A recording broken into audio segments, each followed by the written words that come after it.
Hey AwesomeDoodle fans, I had a question from a YouTuber yesterday.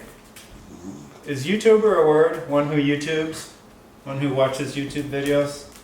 So, at the request of this YouTuber, and I'm sorry I forget your name, I'm making this video. So the question is that, they've seen the video about how the puppy pick process works. They've seen the weekly videos that we send out for all the new puppy owners.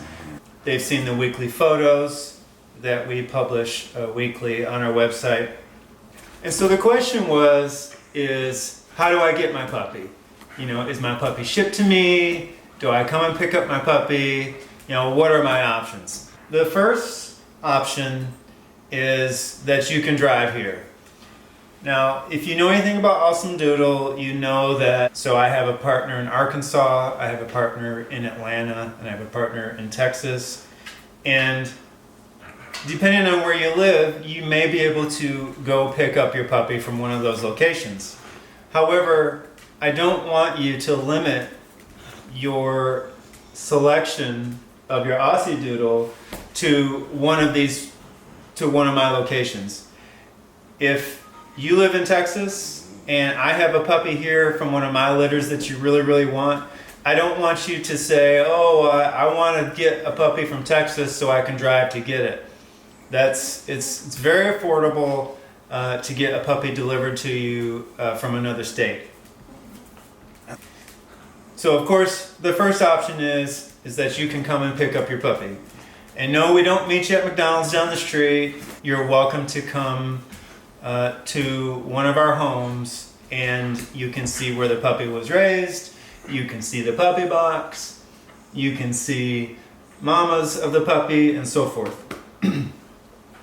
We're always happy to meet our guests, and we do our best to wipe our schedules clean when you come to pick up your puppy. But not everyone can drive to one of our homes to pick up their puppy. Your puppy may need to fly in an airplane to get home to you. So there's a few options for a puppy flying on an airplane.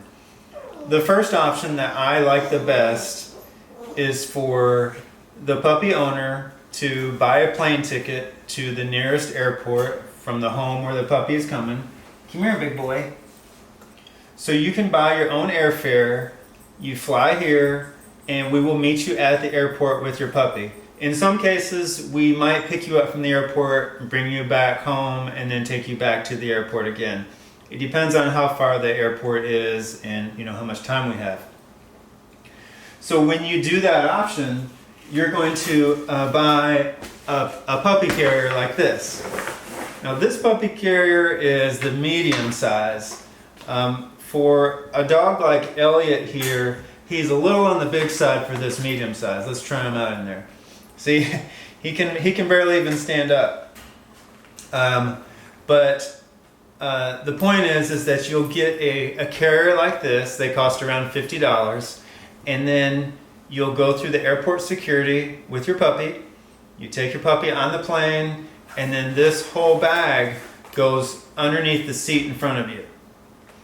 And we always recommend that people bring little chew toys or little treats, so if your puppy starts crying in his box, you can kind of entertain them with some treats and some chew toys.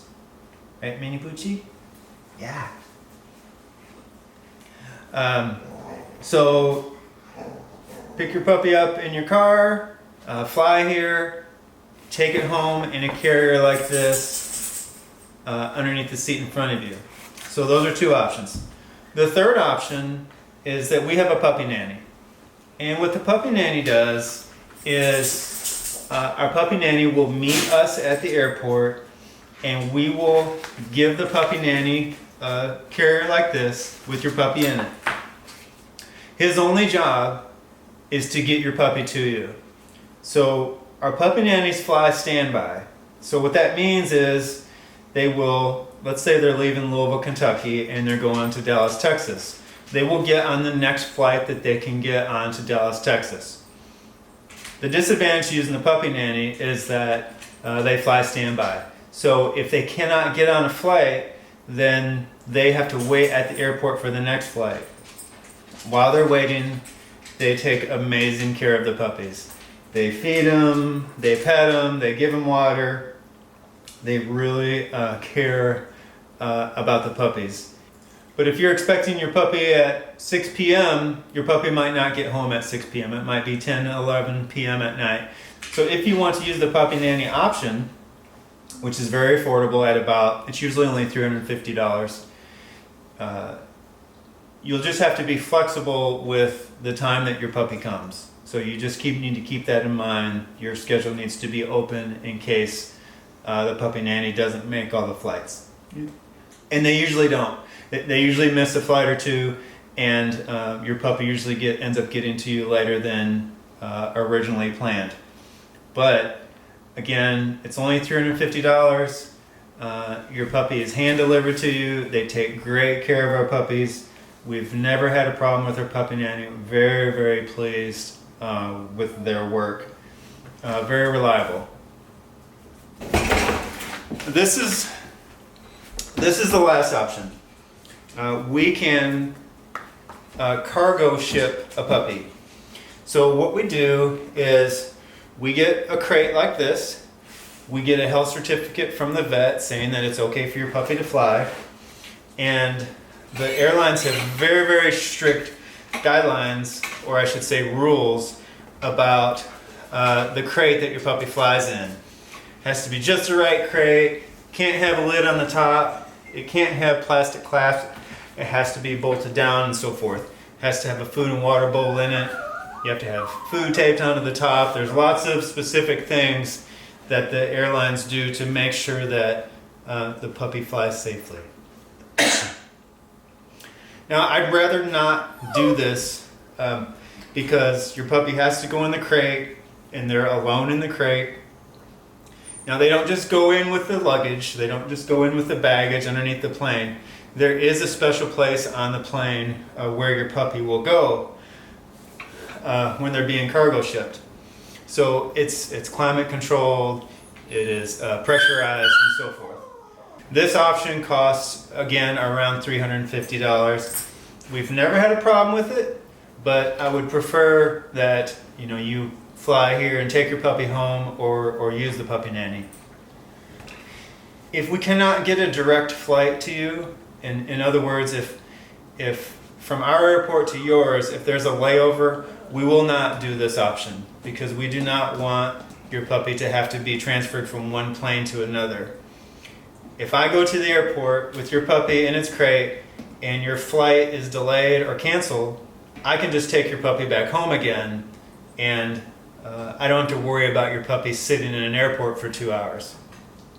But if the flight has a layover, let's say it goes from Louisville to Atlanta and then gets stuck in Atlanta because your next flight is canceled, then that puppy might have to sit in that crate for several hours before it gets on the next flight. And I don't want that to happen. So we only will use the crate shipping option if it is a direct flight. Lastly, I'd like to talk a little bit about what you can expect from us after you get your puppy.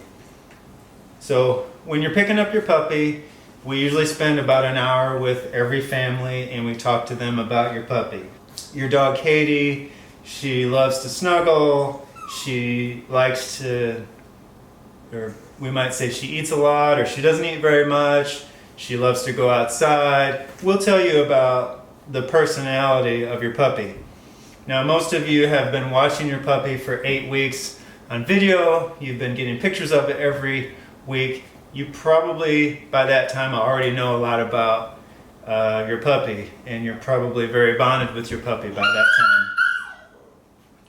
time. But again, we do spend about an hour with everyone, and we go over the things that you should do in the first 48 hours with your puppy.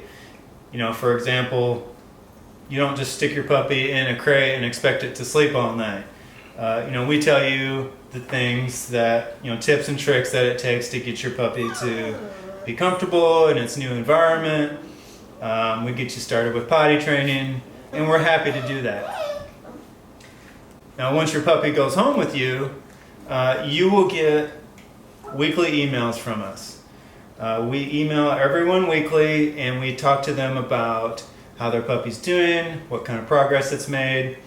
We talk about socializing, and we basically train the trainer. So you're the trainer and we train you how to socialize and train your puppy in its first 8 weeks.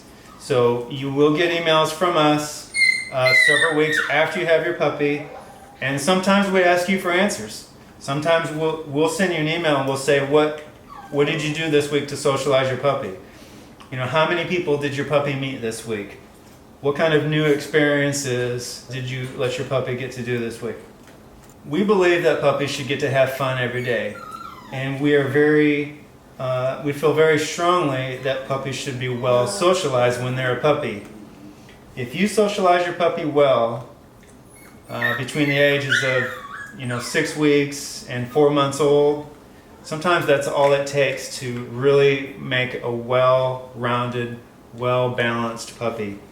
And the work that you do in the first few months with your puppy will pay off tenfold in the future. We don't want you guys to end up with a dog that's afraid of thunder, or afraid of stairs, or something silly like that. We want your dogs to be happy-go-lucky, well-rounded, fun dogs for the rest of its life. So we teach you the tips and tricks that it takes to do with your puppy, while it's very, very young, so it will end up to be one of these awesome, happy-go-lucky, go anywhere, do anything dogs. The type of dog that you can take to your kid's soccer game and the dog isn't, jumping on people, you don't have to worry about it biting anybody. Just very, very happy, well-rounded dogs. That's it, AwesomeDoodle fans. I hope you enjoyed this video. I know it was a little wordy, but I just wanted everyone to know what to expect after you get your puppy. Say goodbye, Bella. Adios. We'll see you next time. Bye-bye.